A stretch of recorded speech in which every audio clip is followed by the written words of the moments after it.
Adamın hayatındaki en mühim narsa nima? Muhabbet, ota-ona,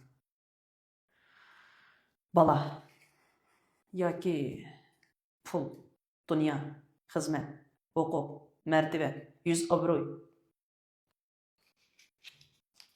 Adamın hayatındaki en qimmatli narsa uning tan sog'ligi, salomatligi.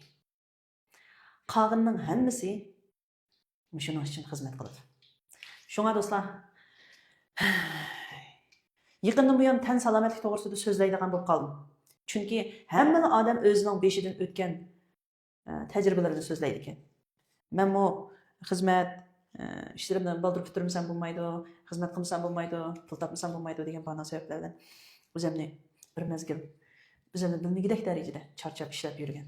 Lekin salomatligimdan masala chiqqandan buyon, salomatlikning hammadan bek muhimligini bilgandan buyon o'zimni qaytadan tepib oldim desam bo'ladi. Shunga ko'pchilikka bugun tavsiya qilmoqchi bo'lgan, o'sha salomatlik uchun hammadan bek sizlarga bek manfaat qiladigan yemeklik turidagi Vivanoid mahsulotlarni olib keldim do'stlar. O'zingizning salomatligiga ko'ngil bo'ladigan, mening shu badanim sog'lom to'si bo'ladi, o'zim kuch-quvvatga to'lgan bo'lsam bo'ladi, badanimda qalaymagan undaq kasallik alomatlari ko'rilmasa bo'ladi deydigan do'stlar bo'lsa, shu yemeklikni o'zingizga hamroh qiling. 3 kunda bir taldan yeysiz do'stim. Mana men qo'limdagi shu ko'rkinachidan 10 tal chiqadi. 1 oy iste'mol qilishingizga yetadi. Bahasi 699 qo'y. 18 yoshdan tuvan homildor ayollar yesa bo'lmaydi. Mahsulotni yeb bo'lib 2 soatdan keyin kindikning tuvan qismiga ta'sir ko'rsatishga boshlaydi. Qoldi gaplarni ayrimxonada deyishaylik.